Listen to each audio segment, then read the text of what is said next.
Dr. Emmeline Gros is an associate professor in American literature and history at the University of New Caledonia. She received a dual Doctor of Philosophy from the University of Versailles. Her research focuses on the American Civil War, the southern part of the USA, as well as American masculinity.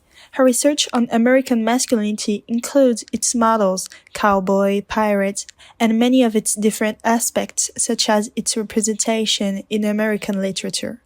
Today, she will present a conference entitled Can Celts Teach Us How to Live with Kanaks? The paper explores how Robert Louis Stevenson's South Pacific Tales, written during his time in the Pacific, offer lessons for intercultural encounters between Celtic and Kanak cultures to present different depictions of the Pacific Islands and their people, and provide insights on how to rethink cultural differences. Okay, perfect. Thank you. Thank you for having me. So I'm a very naive researcher. This is not my field of research, so I'm asking a very naive question today, strongly influenced by the fact that I just arrived last February, not ready for what I experienced here. So most of you in this room are familiar with, of course, Robert Louis Stevenson, Scottish writer, famous for writing... Okay, how do I move this? Okay, I need to click. Famous for writing boys' adventure stories, tales of pirates, and treasure islands. Stevenson is also known as the author of key Victorian Gothic texts, like The Strange Case of Dr. Jekyll and Mr. Hyde, to quote only one. Most of you, however, may not be aware that Robert Louis Stevenson was an extensive traveler and travel writer, and from these travels across France, across the USA, and even across the South Pacific, he produced a number of highly detailed travelogues, which are considered today as incredibly reliable sources for historians and anthropologists. This Pacific production, however, has not commanded much critical attention. The main reason being that in his accounts of island cultures, Stevenson adopted a writing persona who, for some critics, his wife included, was too observant, too measured, too distant, and let's face it, his readers expected him to be, first and foremost, an author of action, romance, and adventure. So to make a long story short, his readers enjoyed treasure hunts and treasure islands, not lessons in anthropology or geography. So at that point, I think I need to give you somewhat of a necessary context. So in 1888, Stevenson sailed south looking for a place to heal his lungs, and he eventually settled in the island of Samoa, where he spent the last 6.5 years of his life and was buried there in 1894. So there he built this huge mansion that you can still visit today, and he took the Samoan name of Tusitala, writer of tales, which has become today a contest, actually, of short tales. And he took the pen in defense of the Samoan people and the traditions. When coming to the Pacific, his intention was not to become an historian, not to become a chronicler of the South Seas, nor even to write romance. Yet, from his stay in the Pacific, he produced, because he was an extensive writer, a couple of short novels and a series of letters in which he would describe what he encountered on the various islands in the South Pacific. And the letters are published in this book, In the South Seas, which was published after he died in 1896. So at that point, you might say, okay, well, how does this play into a conference on Celts in the Pacific? Studying the Pacific production, a number of scholars have noted that Stevenson writes in Celtic parallels, if such a term exists, of course. So in the beach of Falesa, for example, The main protagonist portrays many of the chiefs and the villagers that he meets on arrival, saying, and you have the quote here, "They wore a green wreath, and it put me in thoughts of the 1st of May at home." So of course, you should have references like this throughout the book. I picked this one to please Frederick, who works on the months of May. So, put it differently, like Scottish Romance revivalists at home, Stevenson, and yet at the other end of the globe, produced what critics like Shaw in this excellent book have termed proto-Celticist works to reflect on the external pressures that threaten both Scottish and Polynesians' traditional ways of life.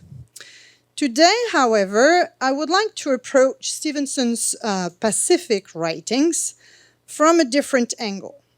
I would like to refocus our attention to the Pacific itself and to what I consider to be Stevenson's lessons, not into Scottish identity, not into questions about the divide between Celtic highlands and Saxon lowlands, but lessons into diversity, alterity, and otherness.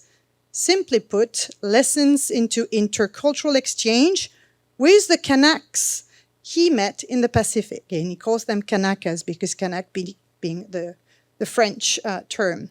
So to address this issue, I have decided to work with one of the late novels that Stevenson wrote in the Pacific. It's called The Beach of Falesa, published in 1892.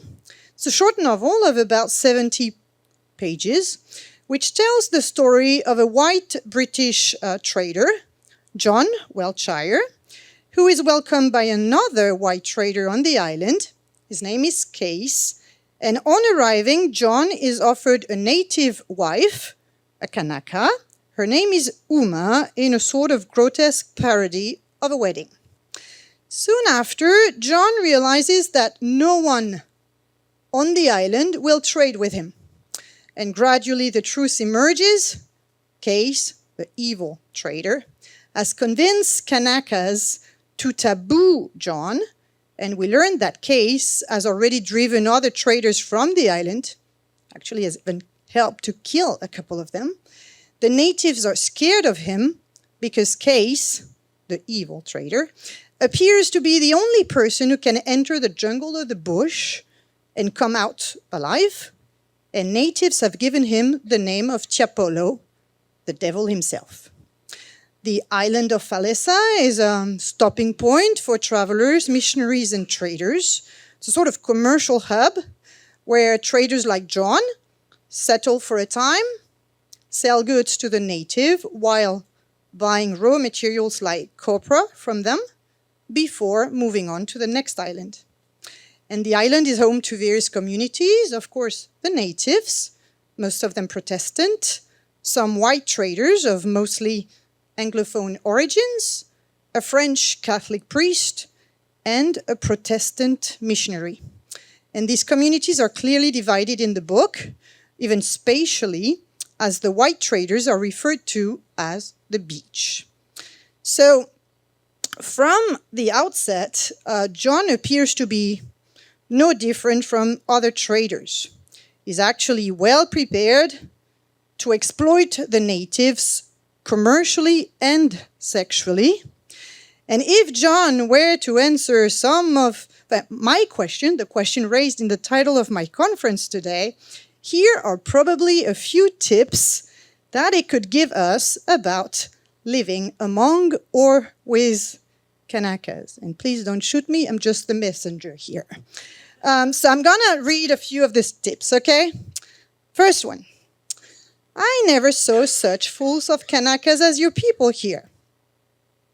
I know how to deal with Kanakas. Give them plain sense and fair dealing.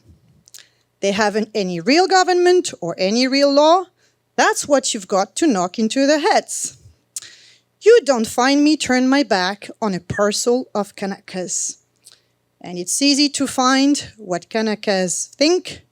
Just go back to yourself anyway around from 10 to 15 years old, and there's an average Kanaka. And Case, the evil trader confirms, I don't know where the impudence of these Kanaks will go next. They seem to have lost all idea of respect for whites. What we want is a man of war, a German if we could. They know how to manage Kanaks. So against all odds, the racist John, however, becomes the unlikely hero of Falesa and gradually becomes more appealing to the reader through his love, his true love, for a Kanaka, Uma. John eventually defeats the evil, deceptive, and abusive trader Case, leaving him to enjoy both his marriage and his trade undisturbed. And the last line of the novel reveals that John has been completely transformed by the experience with the Kanakas and by the mixed-race family that he founded with Uma. The novel concludes with these words, I'm stuck here, I fancy. I don't like to leave the kids, you see, they are mine, and about all I've got. I can't reconcile my mind to their taking up with Kanakas, and I'd like to know, where am I to find the whites? So, John's redemption into heroism and his journey throughout the novel, both physical journey from this excluded, tabooed trader to the explorer of the bush, in which he defeats the evil Case, and his metaphorical journey from the racist know-it-all to father of half-caste children, should be read, I argue, as a lesson into the complexity of cultural exchange, or rather a journey into avoiding the pitfalls of intercultural encounter. So what are these pitfalls? One transcultural pitfall in the beach of Falesa, like often actually in an intercultural encounter, revolves around the misguided assumption that one can fully understand the other. John, for instance, believes that he knows very well both the natives and the fellow white traders even before dialogue is established. Put it simply, the Kanak, for John, is always already known even before contact is made. This pitfall is exemplified by John's interaction when he asserts to Case, you tell them who I am. I'm a white man and a British subject and no end of a big chief at home. And I've come here to do them good and bring them civilization. Adding that if Kanakas think they're going to come any of the native ideas over me, they will find themselves mistaken. John here operates under the imperial belief that Britishness and whiteness serve as universal standards against which all other cultures and identities can be and should be measured. Throughout the novel, John repeatedly asserts his identity as a British subject, expecting that this status or passport will command respect and authority in this foreign environment. And you can imagine what Stevenson does. He dismantles entirely this mindset. So he undercuts John's claims by revealing that the very concepts of whiteness and Britishness are actually totally unstable and irrelevant in the South Pacific context. Stevenson introduces a fluidity of racial distinctions that shatters the foundations of colonial discourse. For instance, John knows that in Falesa, a Negro is counted as a white man, and so is a Chinese, a strange idea, but common in the islands. Further complicating this fluidity is John observing that the missionaries themselves on the island are partly Kanakais, being closer to the natives than to other white men like themselves. So here the use of the past participle Kanakaized is quite revealing. The concept of race is made dynamic and mutable, pushing against the colonial need to categorize and control the other. Even Britishness itself begins to crumble under the weight of local reality, it's important to remember that the island is actually set outside zones of official British colonization. As Rosalind Joly remarks, the traders, despite claiming to be loyal British subjects, operate outside the laws that define British imperial legitimacy, a fact which makes them actually closer to pirate figures than actual British subjects. What is more, John realizes that his real enemies on the island are not the Kanaks, but other white traders, particularly his supposed friend, Case. And the only real conflict in the novel, the Manichaean duel, if you will, is between John and Case, the two traders, which ironically subverts the expected clash between white settlers and native peoples. So Stevenson here suggests that the traditional divisions between civilized and savage, strong and weak, and even masculine and feminine, but that would be an entire other paper, are no longer tenable in the colonial context of the Pacific. As a matter of fact, John himself finds it hard to remain immune to the native superstitions and beliefs on the island. We laugh at the native and their superstitions, he says, but see how many traders take them up, splendidly educated white men. In transcultural encounter, another significant pitfall often involves mapping the domestic onto the exotic. This scenario occurs when travelers often try to make sense of the unfamiliar by comparing the foreign culture to their own, in turn risking to erase all cultural difference. In The Beach of Falesa, John frequently makes such comparison. For instance, and let me give you a couple, describing the crowd of Kanaks gathered outside his house after his marriage, he says, "There went a short buzz from one to the other, like what you hear in theaters when the curtain goes up." He writes, "It came upon me that things would look not much different if I were on the platform of the gallows and these good folk had come to see me hanged." And here I'm giving you a couple of other quotes, but yet many throughout the novel. So comparing an old woman with dissenters in the chapel, or talking about humor and the excommunication, like what you read in the Middle Ages. So these comparisons are used to map the domestic English home life onto the exotic. They are offered, we understand, as sense-making tools for the narrator or the English reader, a sort of coping mechanism, let's say, for John.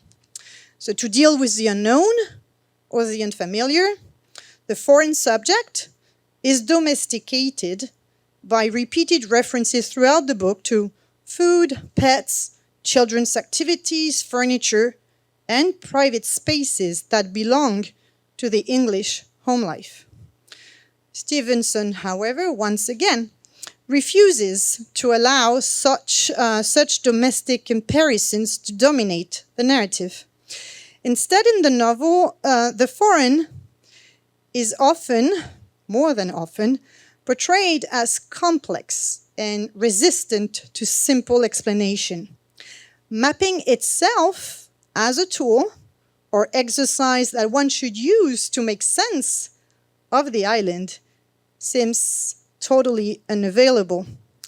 So at that point, it's important for us to remember that maps throughout the 18th and the 19th centuries played a central role to reinforce the colonial enterprise. In this excellent book, Mapping Men and Empire, Richard Phillips demonstrated how cartography was linked with the colonial enterprise, how mapping amounted for Europeans to charting the world, at least in their imagination, and possessing it. It's no surprise that it's no surprise, he says, that European imperialism and map making reached a simultaneous climax at the end of the 19th century. Stevenson's The Beach of Alessa subverts this imperial practice. Rather than celebrating colonial mastery, Stevenson leaves for John no trace of English appropriation on the map of the island. John explains, that was the quote, sorry. John explains, there was no sign of any path beyond. There was neither house, nor man, nor planted fruit tree. In a symbolic scene during which John is sitting in the edge of the bush looking east with a Kanaka by his side, John asks him if there was no road going eastward. And the Kanaka answers, one time one road, now he dead. John, in other words, has reached, we could say, unmapped territory, but more than that, a land that Stevenson returns to the mysterious terra incognita that it used to be before English occupation. Unlike colonial maps, which marked lands as conquered and controlled, this map, on the contrary, becomes an invitation to wander, to explore rather than dominate. It's a map in progress, if you will, where vision, the traditional sense used to navigate, is no longer reliable. The narrator writes, "The brightest kind of day, it is always dim down there. A man can see to the end of nothing. Whichever way he turns, the whole place seems to be alive and looking on." So this imagery reflects Stevenson's resistance to the colonial impulse to stabilize and control foreign lands. Instead, he offers us a vision of the exotic as something that remains elusive, mysterious, and beyond the reach or outside the grasp of Western power. So this leads me to my conclusion. In The Beach of Alessa and his broader body of work, Stevenson demonstrates a conscious effort to move beyond the Eurocentric prejudice that framed most colonial narratives. He critiques the colonial impulse to dominate and define the other by reimagining the Pacific as a space of fluid identities where the boundaries between self and other, white and non-white, are constantly shifting. This sensitivity to alterity and diversity, however, does not imply passivity. Stevenson was acutely aware of the destructive forces at play in colonial settings. He feared that Polynesian civilization, like Samoa, were at risk of disappearing under the weight of colonial encroachment. For this reason, he imagined a more fluid interaction between cultures, one that allowed for mutual recognition without erasing difference. This being said, one question could also have been addressed today. Can Celts teach Kanaks or Kanakas how to live with us being, of course, non-natives? Stevenson had already anticipated my question. In the Vailima letters, which he published, and in light of his experiences with the oppressed peoples of Ireland and Scotland, he offered the Samoan chief, the natives, practical advice on how to resist erasure and exploitation. His suggestion was rooted not in violent opposition, but in the power of self-sufficiency and active engagement with the land and resources. He advised natives to make roads and gardens and care for your trees and sell the produce wisely, and in one word, to occupy and use your country. If you do not, others will. In light of the events of May 2024 in New Caledonia, it becomes clear that Stevenson's advice to the natives extends well beyond the 19th century, if only they had read these letters. And the author's intercultural wisdom, born from his Celtic heritage and experiences with oppressed peoples, is as vital now as it was in his time, underscoring not only the timelessness of his message, but most importantly, the usefulness of conferences like ours today. Thank you.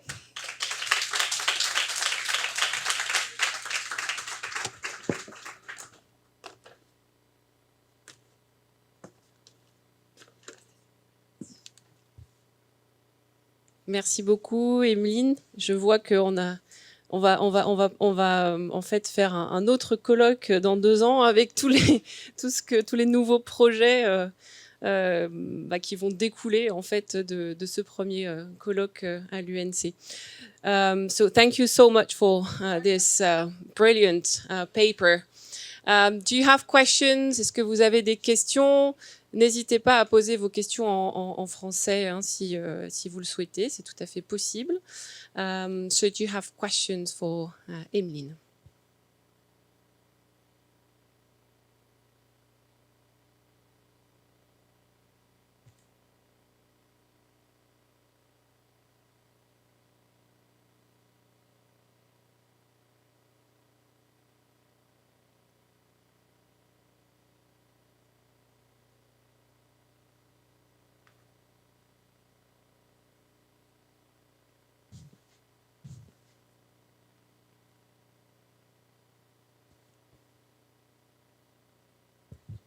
Bonjour, je m'appelle Dalila.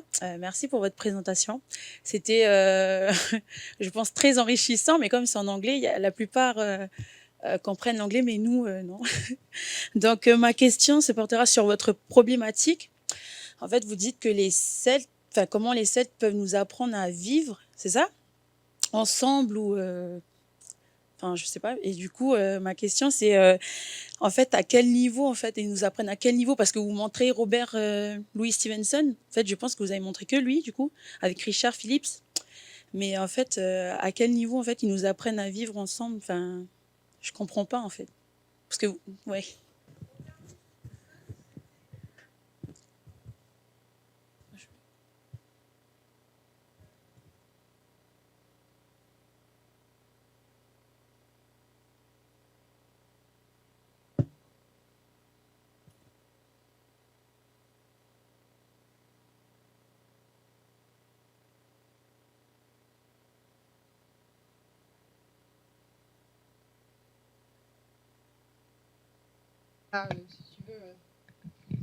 Celtique, de cette expérience-là, quand il a terminé sa vie dans le Pacifique, beaucoup de critiques ont lu tout ce qu'il a publié ici dans le Pacifique comme très influencé par cette expérience justement d'un peuple opprimé qui risque d'être effacé et qui risque en fait de perdre en fait tout ce qui rend sa spécificité culturelle. Donc en effet, j'ai travaillé qu'avec Robert Louis Stevenson.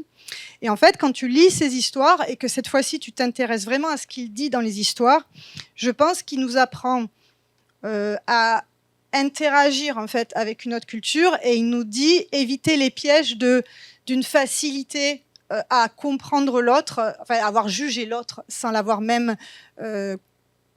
essayé de le connaître, si tu veux. Et c'est exactement ce que montre l'œuvre. Il y a plein d'autres aspects que j'aurais pu montrer aussi. Il y a tout un aspect linguistique. Au début, il ne sait pas du tout parler avec les Kanaks. Il a besoin d'un traducteur. Et en fait, le traducteur, évidemment, il dit ce qu'il veut, puisque voilà, il a un intérêt autre. Et c'est au fur et à mesure de son voyage aussi linguistique qu'il apprend à apprécier en fait la culture kanak. Et d'ailleurs, il épouse le grand amour de sa vie, c'est une kanak. Donc en fait, c'est son héritage celte qui permet de mieux comprendre comment rencontrer l'autre et éviter les pièges de ce qu'on appelle la rencontre interculturelle. Voilà, c'est ça que j'ai essayé de montrer. Ok, merci beaucoup pour votre réponse.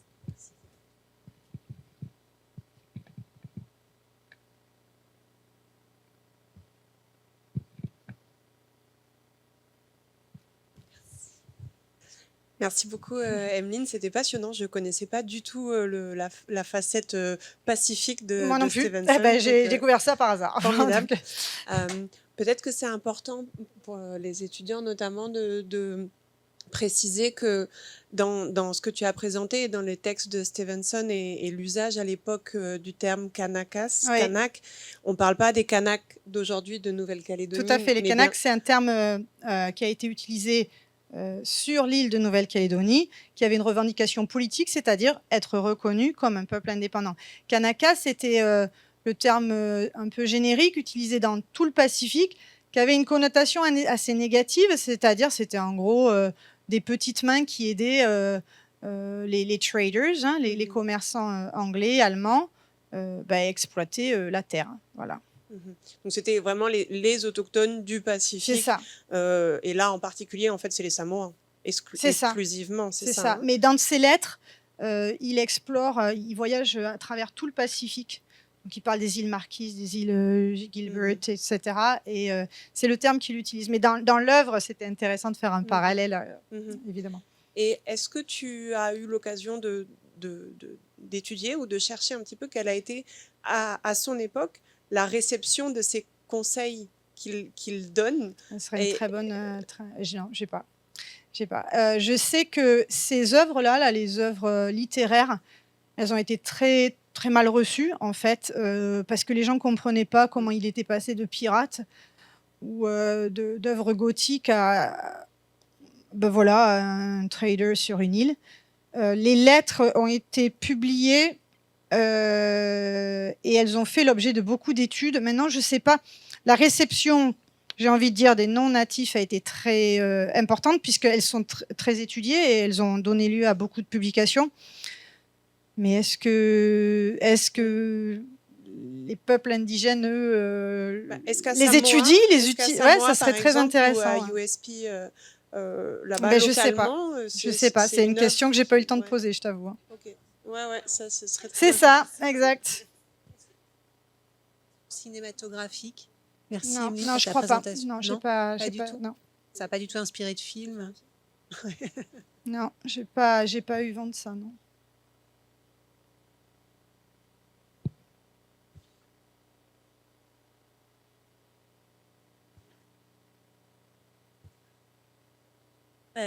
I'm gonna switch back to English for the non-French speakers here.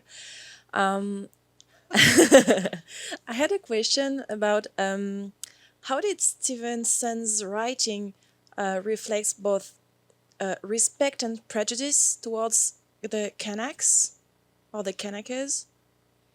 Yeah, well, that's an interesting question because it's not Stevenson's writing directly. It's Stevenson's writing through the protagonist of John, who is a British trader. And I think that's what's interesting because he puts him in a situation where Stevenson plays with his Britishness and I would say his certitudes and his know-it-all attitude to deconstruct it. You know, and even when they say we need a German, a man of war, it's interesting because Samoa was filled with German traders. So he even empties the island of all the historical reality, I would say, to, I think, better teach us how to start from a blank map and maybe reimagine another way of living and interacting with the Kanaks. But it's definitely not Stevenson here saying this. Is his protagonist, and actually whatever he believed by the beginning of the story is completely emptied of all essence by the end of the novel, which is what makes it, I think, a very pretty good lesson into how, from knowing everything about a foreign culture, we need to basically deconstruct everything that we've been taught to better appreciate and even assimilate with the Kanaks. So you don't think it reinforces the stereotypes about those peoples? That's why researchers are here. To tell people that they shouldn't just read the, outside layer of the narrative. Because actually John is completely ridiculed here. whatever he says about the Kanaks is completely not serving him, definitely. Thank you. You're welcome.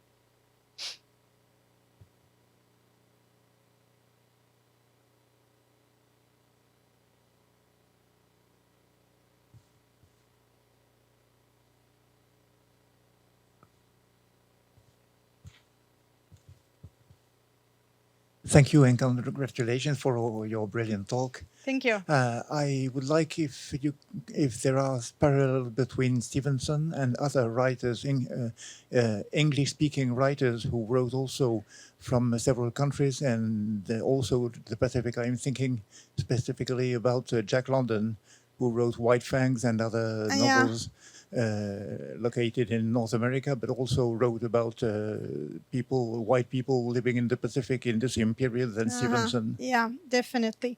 I didn't really have time to look into this, to be honest, but I know that when I looked at what Stevenson wrote about these stories that he was writing, he told his friends in England, well, when you will have read The Beach of Falesa, you will know more about the Samoan people than if you had read any historian book, except maybe from Melville. So I think he admired Melville for his rendering of the South Pacific, and that's the only time he's mentioned. But other than that, I haven't looked at parallels with other English writers. But he said that Melville was here and he was right beneath him. Yeah.